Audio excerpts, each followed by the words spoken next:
Today we're making a bee's knees. You know, that term back in the 20s that meant really cool and like neato. And nowadays the kids, what they say? Bussin'. Yeah, so guys, stay tuned, let's see how we make this. Hi, and welcome to Low Carb Cocktails. I'm Frank, the Low Carb Cocktail Guy. Today we're going back in history to one of my favorite points in time for cocktails, and that's Prohibition era. Man, some of the best cocktails were created during that time because they had some shitty spirits. People were making stuff in their bathtubs, hence bathtub gin, and to make them taste good, they had to find other stuff to put in it.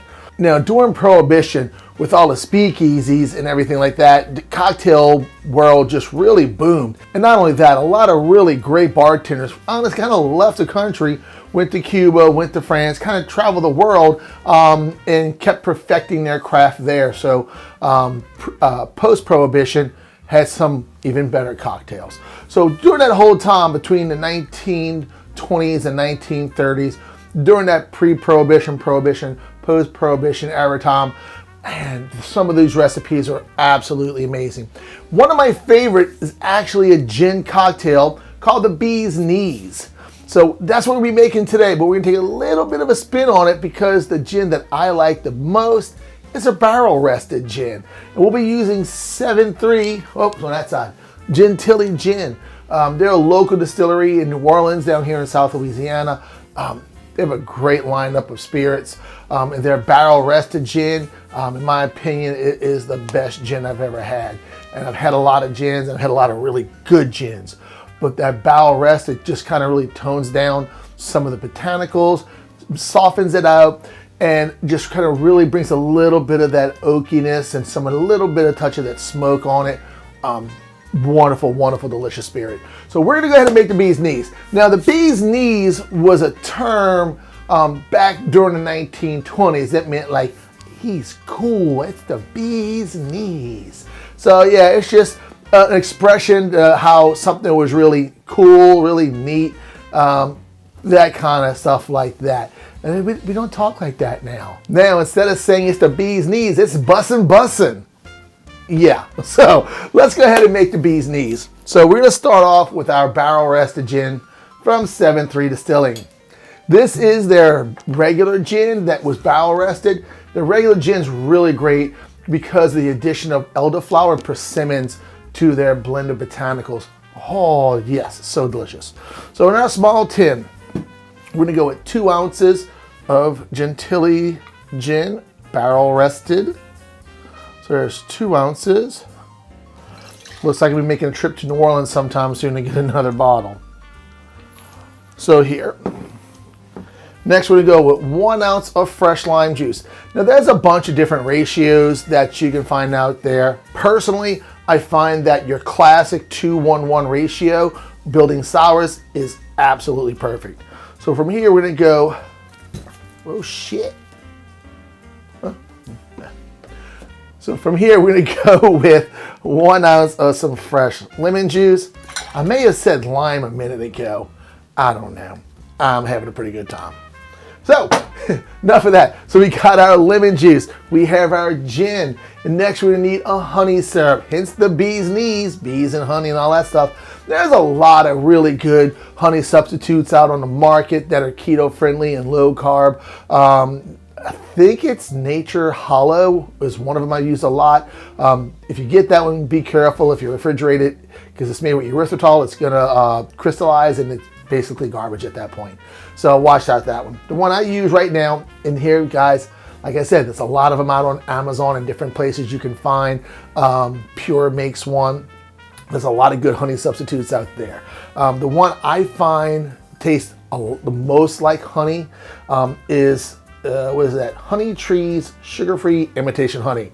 Get it at Walmart.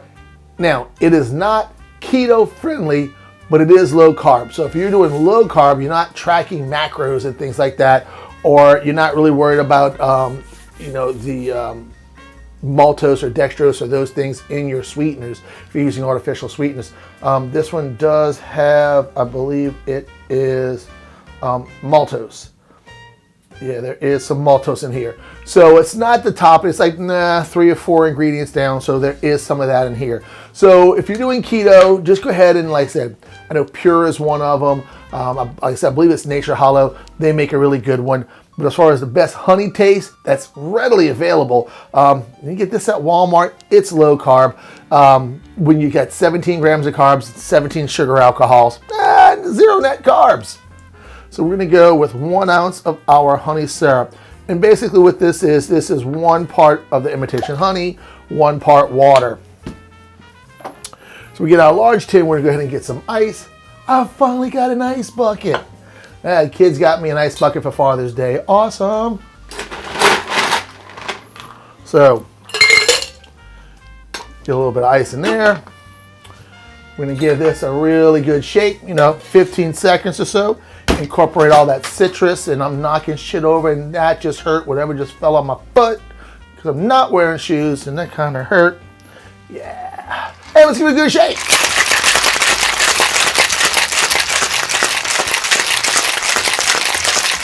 And here we go.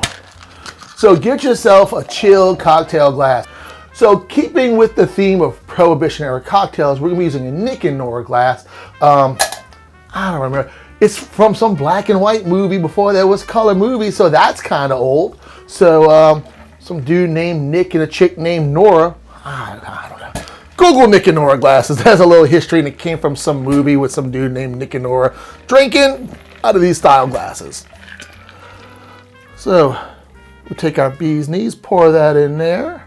That is absolutely beautiful. Now for a garnish, we do a little bit of a lemon swath. So now, what I really like about using lemon swaths, or orange, lime, whatever it is getting those oils out of the skin, expressing them on the drink, and not only just on the drink itself, but down the stem, around the rim, because as you do that, as you squeeze the flesh side, the skin side of your lemon, your citrus, towards your drink, and just kind of swipe, some of these oils will release from the skin going in the drink. Now you find your skin's wet with the lemon oils. Ooh, that smells so good. You have wipe the rim of your glass, and also do the stem as well. So when you pick up the glass, or your guests pick up the glass, or you if you're drinking alone like I usually do this time of night, and, you'll pick up some of those essential oils from the lemon or the lime, or whatever is used on your hand. So as you're drinking, you'll be smelling those, and that's going to enhance the flavor. That's the whole point behind garnish. Oh, I forgot to drop that in. Whoop. You enhance the flavors of the other ingredients you have. So since we have some lemon juice in here, you pick up some of those lemon oils. So, your taste is mostly smell. So as you get more lemon scents in your nose, you'll taste more lemon on the palate. So let's go and give this a try. Yeah. Oh man. Oh man. That's absolutely delicious. That really soft style of gin, since it's barrel rested, the botanicals are kind of brought down a level. So it's not real like garden, floral flower garden in your face, like a lot of gins can be. To start off with, 7.3 is not like that at all to begin with. But when they barrel rest it, it really softens those notes and brings some new, some different nuances, I guess you'd say, to the spirit with that oak, some of that char, to bring some of that smoke into it. Delicious, delicious gin. And it's perfect in this cocktail. So by toning down a little bit of those botanicals being barrel rested, it really lets that lemon and that honey come forward a little bit more, which is, ooh, man, delicious. Oh man, sorry. Enough of that. I drank it, I made it, you saw it. Do all the stuff YouTubers tell you to do. Like, subscribe, bell icon, all that shit YouTubers tell you to do. Because you know why they tell you that? It helps us out. So if you, and especially watch time, dudes, if you just put my video on, put it on your phone, hit play, go cook dinner. Because my watch time helps me out a lot too. But if you're also in a position where you could help me in other ways, I do have a Patreon account. There will be a link in the description below, and any affiliate links on my descriptions from Amazon, or like I mentioned, affiliate links, so those help me out too. All right, guys, that's it for me. Y'all have a wonderful day, because with this believable, yes, it's believable, unbelievably delicious gin, yeah, I am having a great night. See y'all later. Oh, man. That's only my second drink tonight.